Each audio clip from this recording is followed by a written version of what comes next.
Okay, so I like that was a very bog standard episode. First of all, we I need to say this again, and I need to say it for all the people that are sitting in the back. I did not see this episode.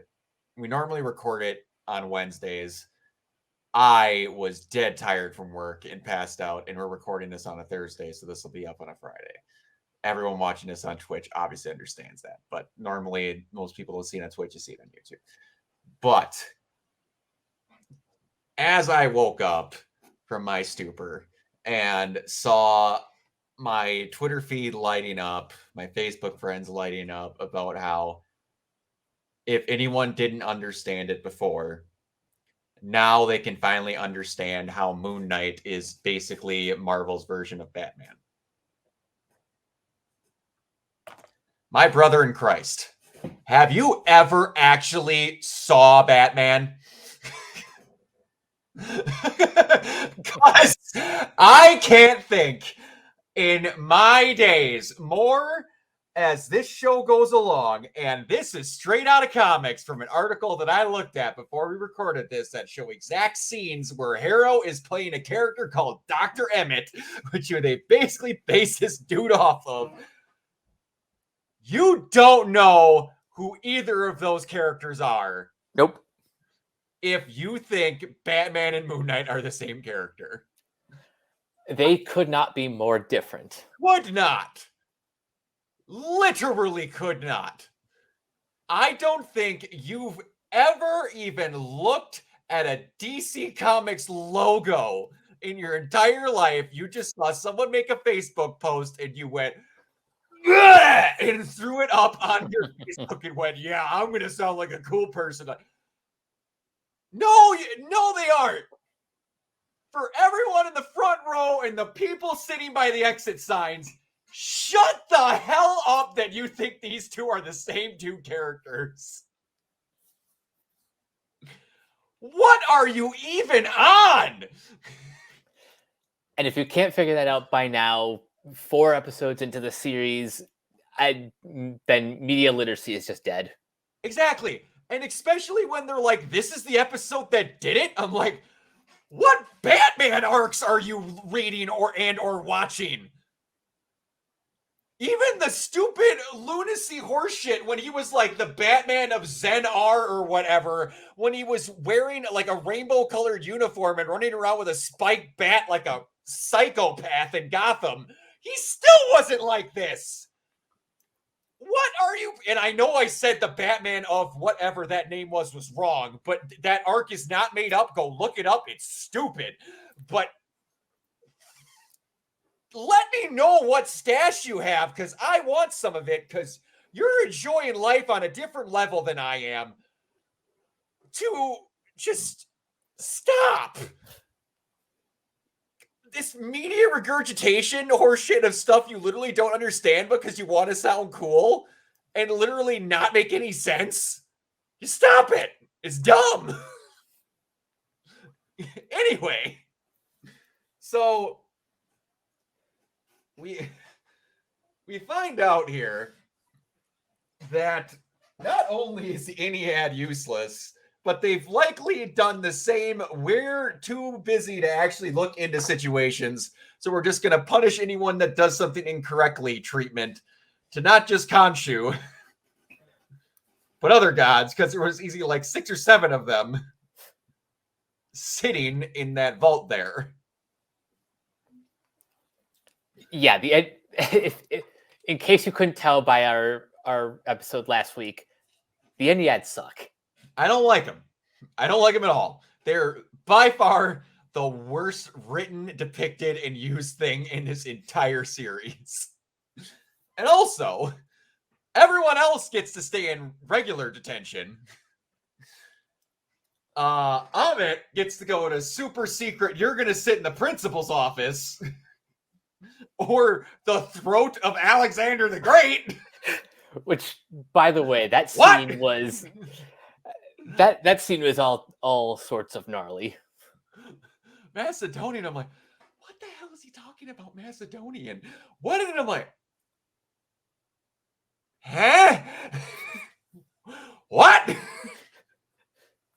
That whole latter half of that episode was just me going, what? Who? Huh? I just had onomatopoeia going off in the back of my head, like, what?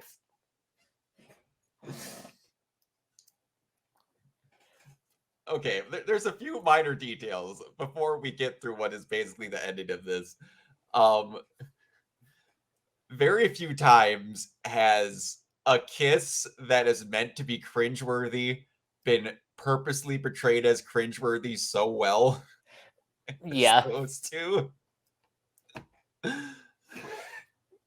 You know what this has started? You know what this is starting to turn into? The relationship between Layla and Mark/Steven is starting to become kind of a twisted version of I'm in love with Spider-Man, but Peter Parker can fuck off. Yeah. Okay, Black Cat. What do you mean? He's just a regular. I always love that. Or like the whole the worst version of that is it's my favorite it's tied for my favorite Batman movie with Begins, but it's in Forever where oh man, now I can't think of her name. Oh, I know who you're talking about. It's Nicole Kidman's character. It's slightly different, but she's a reporter that also does but she's like, oh no, I like Batman more until Batman comes on my balcony and kisses me. Now I'm seeing you and I feel like I'm in love with someone else. It's Dr. Chase Meridian. Chase Meridian, thank you. Okay. Yes, a lot of people forget that she was in a Batman film. Like a shocking amount of people. Yeah. The fact that Mark takes control of Justice Fist and punches the shit out of him. And knocks him into the cave. That was pretty good. I like that. That's pretty great. I really do love Oscar Isaac getting to play alongside himself in most of the series. It is, and especially later on where he literally gets to. And what was the? I completely forgot it. What was the name of those weird, the things that were dissecting them in the tomb? They said they were like the magicians of old. Something like that. I forget the exact name. It basically looked like they were readying them to get mummified because it was cutting their organs out. Like basically old school prepping them for death, like not crematory, getting ready them to be embalmed pretty much. All the proper burial preparations. But who got faked out 3 times that Layla was going to die? Yep. Like, what the fuck? Nope, got it. Oh, nope, now she's dead. Oh, nope, got it. Nope, now she's not dead. I'm like, how many times are you going to do this? The only one that like genuinely got me was on the ledge when she was facing the one priest. Yeah. Yeah, I would agree with you there. And yeah, excuse me. We finally get the explanation, I guess, of what happened with Layla's dad. Mark didn't kill him, but I guess he was there. And his partner got greedy, or at least that's the story we have at the current moment. Partner, sure. Partner. Yeah. And who the partner is, we don't know. We're going to guess that maybe Khonshu made him kill everyone, but then it's like, we found him, he was half dead, whatever. We need to find out who the partner is. Like, do you think it's going to be Harrow? That's one possibility. Because it's like, from what I understood, and no, I wouldn't be. He said he woke up realizing he wasn't there. It's like, it kind of sounds like when he was shot dead there, that's when Khonshu took him over. So I don't know if they just said my partner because it's not worth mentioning what the name was, or they're just not saying my partner because it's going to be someone important. So it could either be Haro or I think it's the third personality that we haven't met yet. Which that is what I'm wondering on, because like we'll basically cut to the chase. They had the talk. He got shot 3 times, drops after he got the Ushepti, I think it was called. Yeah, I think that's right. It's basically the statue that Amit is in. And you got to, after they went through what I told Mike was either like 12 monkeys or One Flew Over the Cuckoo's Nest for a rough minute there. I was gonna be like, is this all of his multiple personalities just sitting in a room? But then if you start thinking about it, it's actually people that he's seen before. And then you see him have his meeting with Haro where he realizes what's going on. But then once he finally catches on, we're still 4 episodes deep. Haven't explained that damn glass yet. They even had him wearing Crocs with the damn glass in it in his. But you got to see the sarcophagus that was awfully rambunctious. That still seems to be locked away. And it was red and it was bouncy. So, my bet is that's Jake. It has to be. Yeah, and it's like, what is he going to be? You have the stoic, ready to kill at a moment's notice and not be kind about it, Mark Spector. You have the lovable goofball, Stephen Grant. Like, do we just have like Frank Castle with Jacob Lockley where he's not afraid to just murder someone? In the comics, I know Lockley is supposed to be a cab driver, but it's very likely they could make the MCU version just Mark Spector, but more extreme. Okay.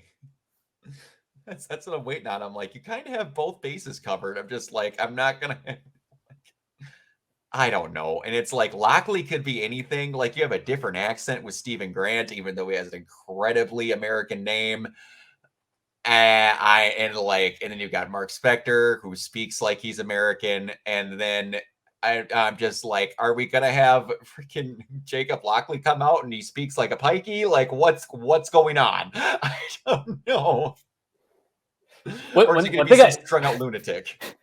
One thing I did think was kind of funny was in this like mindscape, Stephen Grant is like is an adventurer in some Indiana Jones ripoff.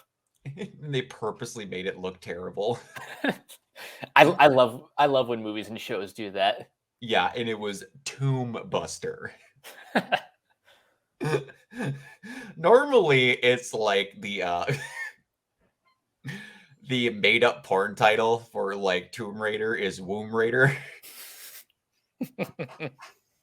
But I just like how it's like we just changed one word and that's all it is. They like made a porn title of it, but for the bad knockoff film. Like, oh man. Oh gosh. I'm gonna see if I can find it. The Anchor Bay version of Kong versus Godzilla. Oh gosh dang it. I don't know if I could find it, but it's there is, am I really not going to be able to see a version of this? Anchor Bay, which is basically, for those that don't know, and if you don't, I don't blame you. It's basically just a company that makes knockoff versions of big monster movies for very cheap. So kind of like Asylum. Yeah, it's very, very much like Asylum. And oh, maybe that's what I have wrong. Maybe it's made by Asylum and not Anchor Bay. Asylum. Yeah, there it is. It's not King Kong versus Godzilla. It's Ape versus Monster. They weren't even trying with that. The greatest of all time. Man, once we start doing more 0 stars and I can get a viable way to watch more of these with you guys, I wouldn't mind like doing a decent month of just like once a week we have one of those, because man, they got like people like Eric Roberts to be in these movies. I'm like, man, how bad is your bank account? Because Oh like, God. because like Nicolas Cage did some stuff to get to pay through his debt, but you never saw him appear in an Asylum film. Anyway, back to this. And yeah, you got to see this really trippy, like last sequence, which honestly I wish the show had more of. Same, honestly. Yeah, and you want to know what it weirdly kind of reminded me of when he was trying to get out? The very last scene in Joker. Oh. Yeah, like the way he's like running, but kind of tripping over himself. Kind of tripping over himself like he doesn't know what he's doing. It kind of did. But yeah, and then we have gosh dang it, I had her name. You're talking about the hippo. Yeah, what's her name? Her name like is Terawit. Terawit. Now that is not, correct me if I'm wrong, the god who Khonshu was talking with. Or am I wrong? No, that's what was her name? Like Horath or something? Yeah, it was something different. No, this is the Egyptian goddess of childbirth. Childbirth. Okay, got it. Because the other one was like something in music, if I'm not mistaken. But like, yeah. It was all that, and it was just the Egyptian god. Okay, it wasn't Horath, it was Hathor. Hathor. Okay, but we were right. It was not the same god. We're Right. just like, it just ends there. Where is the show going? We have 2 episodes left, and they haven't even woke Ahmed up yet. What are we doing? Like, I just recently went on a binge of like, I did my yearly rewatch of Gurren, and then I was like, all right, I need to do something to break it up. So I watched Elfen Lighted. And then I watched that sting off. I rewatched Kill la Kill. Still great. Mako Mankanshok might be the best supporting character in media, period. But it's like the actual villain of that series don't come in until like 5 episodes before the show's done, and it has 19 episodes. Oh wow. So I'm just like, that's reminding me the same thing. I'm like, what are we doing? My guess is that we're not going to see Amit until either the end of 5 or the start of 6. Man, I hope it's partway through 5, because unless they are ready to go balls to the wall, or there's going to be some stupid crap that happens in 6, I can't even tell you what this show's going to end with. I couldn't even give you a remote guess. Because they're not going to show Moon Knight like fist fighting Amit. Nope. That would be too much. Yeah, and so I'm like, what are we doing? Are we going to have a battle of attrition here? Are we going to get it locked away? Are we going to have them have a battle of ideals? Is the Ennead going to be useful? No, but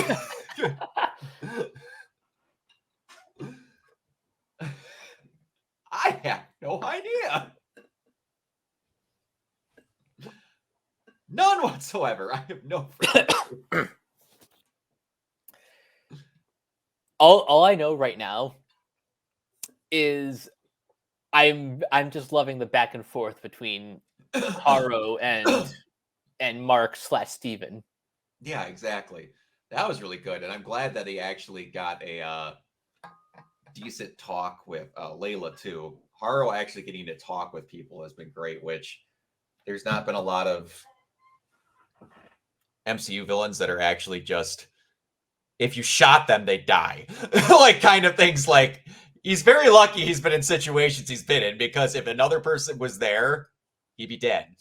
It's like one of those situations where you'll see in comics where Daredevil and Punisher are arguing with each other on how they deal with people. He's like, you ever wonder why you have more troubles than I do? Because I deal with my problems. But yeah, it's just like getting to get like an actual philosophical talk from a villain once, where it's just like, some of y'all people just need to hear me out. I don't think I'm wrong here. And I have said this more times on this channel, on RPC, and in my life than I have ever said. And everyone follow with me at the same time. The villain is best when they don't think they're wrong. Exactly. By the way, something that Dan Murrow brought up in his review is he would just love to see Harrow and Kingpin just in a room together. Oh god. Yeah. Just imagine the two of them just talking about like about their goals and their convictions, and just talking in very raspy voices. Harrow, Kingpin, and Killmonger. That'd be a very interesting three-way conversation I'd like to see. Oh wow, that would be. Which one? That would be which something. one of them would be the first one to go, no, dude, that's messed up? Probably Kingpin. Yeah, like Kingpin would, and I guarantee you it would be Killmonger, and then both of them would turn to him and go, you did what? I mean, your reasoning was well, but excuse me? I don't think you fully understand what you're talking about. Like, we get you. You have a good point, but what? Like, I agree. Like, Haro would be like, I agree with the person that I'm enemies with, but I just don't think they work fast enough. And then Kingpin's just, don't mess with Vanessa. But, yeah. And shockingly still, I didn't think we were going to get in this episode. This thing is still very its own thing. Yeah. We're 2 episodes from the end, and this still very much exists in its own little playground over here. So I'm a fan of that. Same. There's some rumor going around that Steve Rogers might be in the next episode. Okay, that's another thing we need to talk about. Everyone, I do not, on my soul, want to see a single person use Twitter if the word variant is going to be in your tweet. Shut up. Because now it's Steve Rogers is going to be a multiverse version of Peggy Carter or Agent Carter. Because why? Because I think so. And also, again, where people just don't look at things, it's like, you guys know, I've cracked the secret. Moon Knight doesn't have multiple personalities, even though he's been a comic book character for probably like 50 years, and it's shown that he has multiple personalities. Y'all don't know the character because remember, guys, he's just Batman in Marvel. What's really happening is there's 5 different multiverse versions of Moon Knight, and they're all converging in this one person. And I just think it'd be really cool because I can't stand that what's actually happening in the show is the character. Shut up! Just because a multiverse exists does not mean every single time something's weird, there needs to be a variant of a character. Shut up! Please! Every time. It doesn't matter. Now it's just, like, you want to know the one thing we haven't heard since the multiverse has been a thing, Mike? It starts with an M. What was the thing that was going to happen in every damn show until the multiverse was a thing. Mephisto. Exactly. You want to know why that's out the door now? Because they have another stupid linchpin they can throw at everything. And MCU fans can be varying levels of ridiculous. It's always, oh, guys, you don't understand. Trust me. There was this comicbook.com article that Grace Randolph shared, and I really think it's got some validity. Oh, let me guess. Your other sources, we got this covered? Shut your mouth. And our third source is, dude, trust me. You just trust me. I know a guy. He works at, trust me. No, it's what it basically comes down to. No, trust me. My uncle works at Nintendo. No, you need to shut up.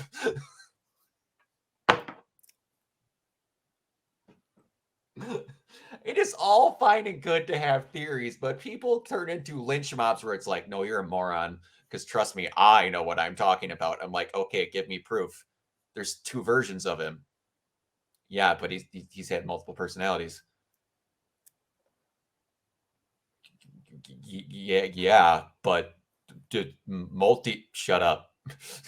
You want to know who you sound like right now? Tyrese Gibson. And nobody wants to sound like him. And no one wants to sound like Tyrese Gibson's Twitter feed. As an actor, I have no problems with the dude. It's going to sound like I hate him. I don't. I actually love him as an actor. He's got great comedic timing. But that dude is a master at putting his shoe in his own mouth up to his pelvis. And that's what everyone's turning into now. And like you just said, Mike, tell me a single thing in this show that would lead for Steve Rogers becoming a variant of Captain Carter and showing up. Tell me a reason at all. Well, you see, Captain Carter would even show up in the show. Well, you see, his name is Steven. That's it. We cracked the code.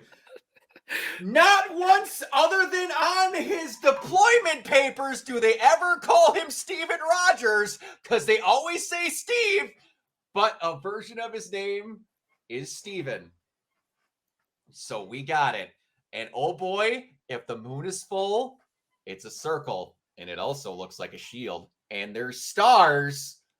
There's a star on the shield. And there was a woman on screen, so it could be a version of Peggy Carter. I hate that.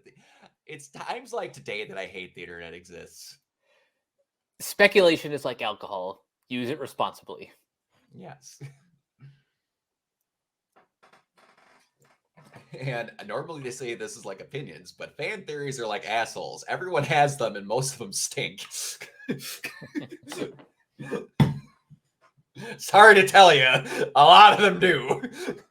I am all a guy that loves a good couple of fan theories. You want to watch our my Ruby reviews that I do with the admins for my Ruby group?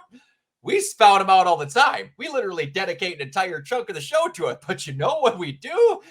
Base it on facts that were in the previous episodes. Yep.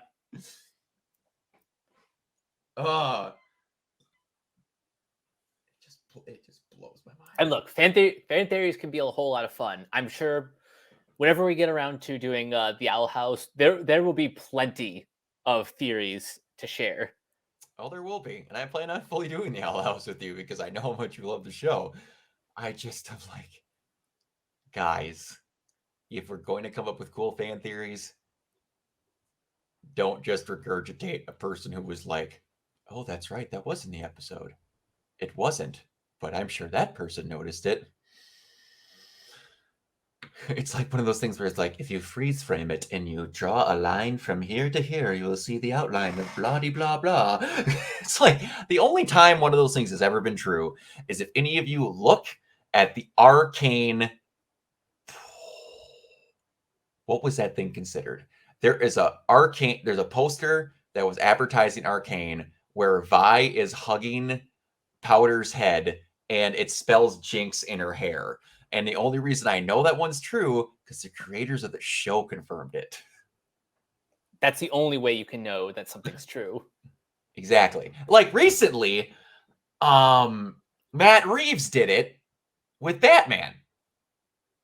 There's a shot where where they show the outside of the Iceberg Lounge, and they show for a split second there's a light on in a random apartment that actually shows Paul Dano's Riddler just looking at the Iceberg Lounge, hoping that someone walks out.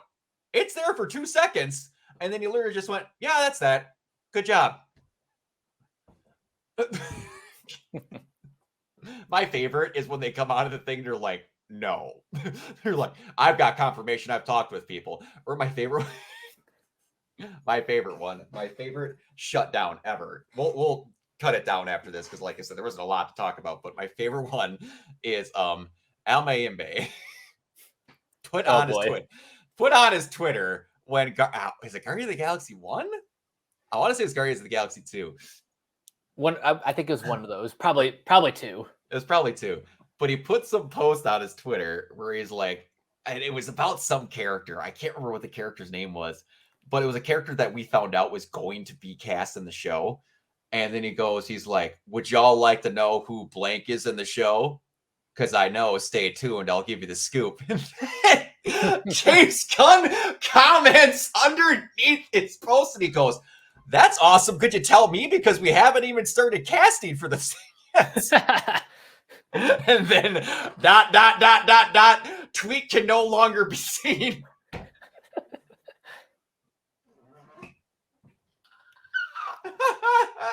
Oh, that's classic. Man, remember when Latino Review was a thing? Oh God, I haven't heard that name in forever.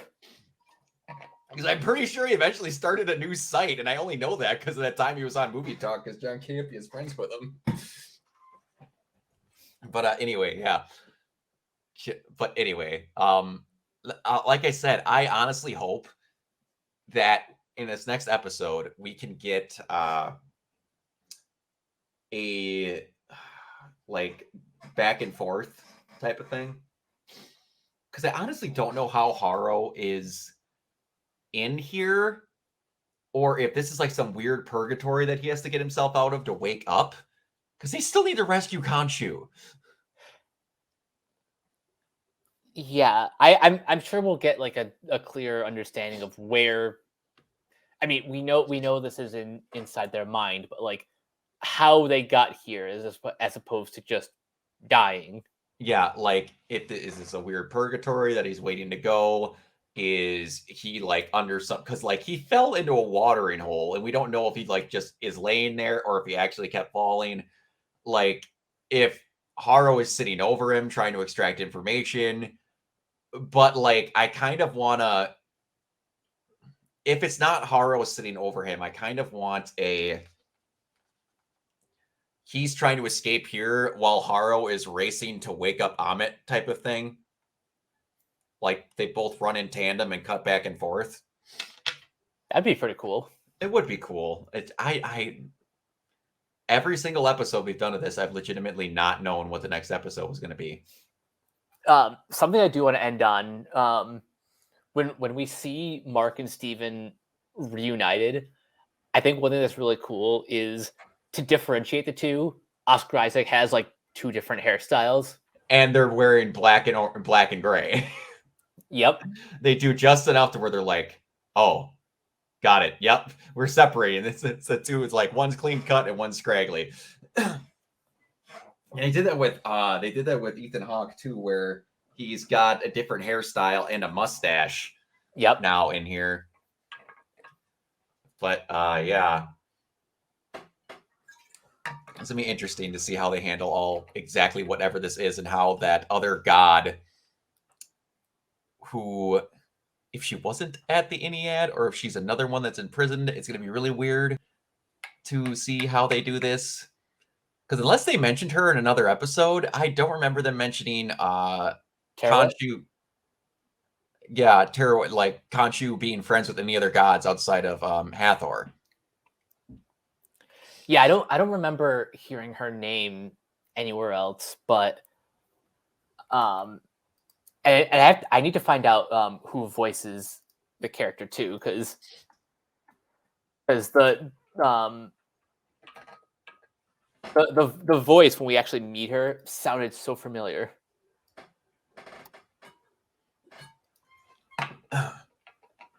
That is true. Oh,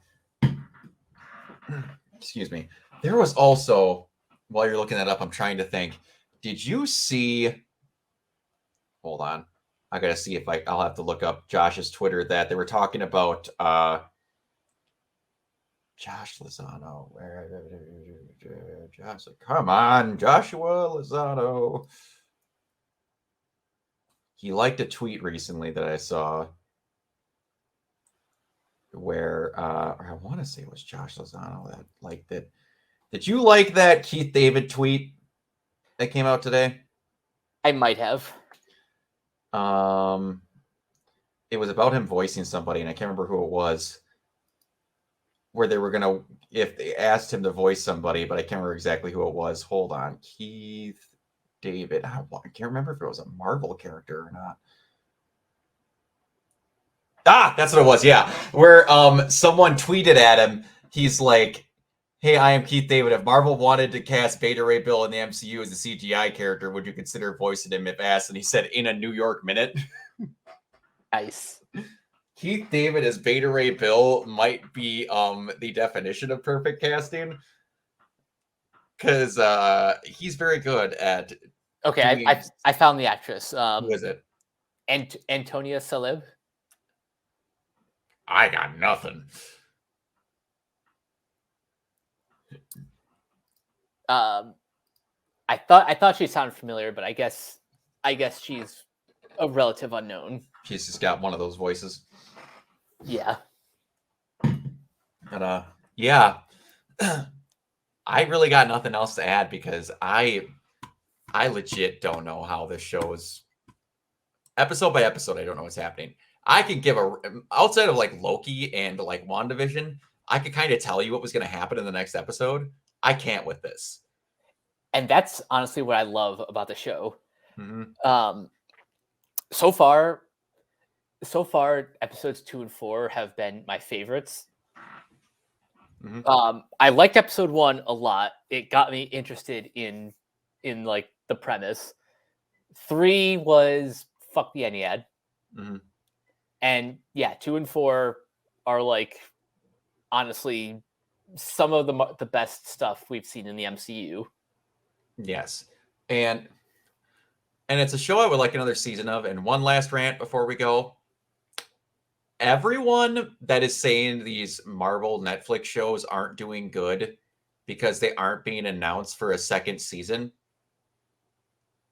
they've been very open that they aren't doing these as full series shoots every time. Literally only one of them is getting a second season. Literally one. And it's the only one that makes sense for a second season. Mm-hmm. And this trend started with Hawkeye, where they're like, oh, did bad. He's not going to, like, what else are they doing? You're going to get Young Avengers, most likely with Kate. And this, like I said, is in his own personal little playground. Just because you're not getting a second season doesn't matter. I repeat, they get Avengers Endgame every month.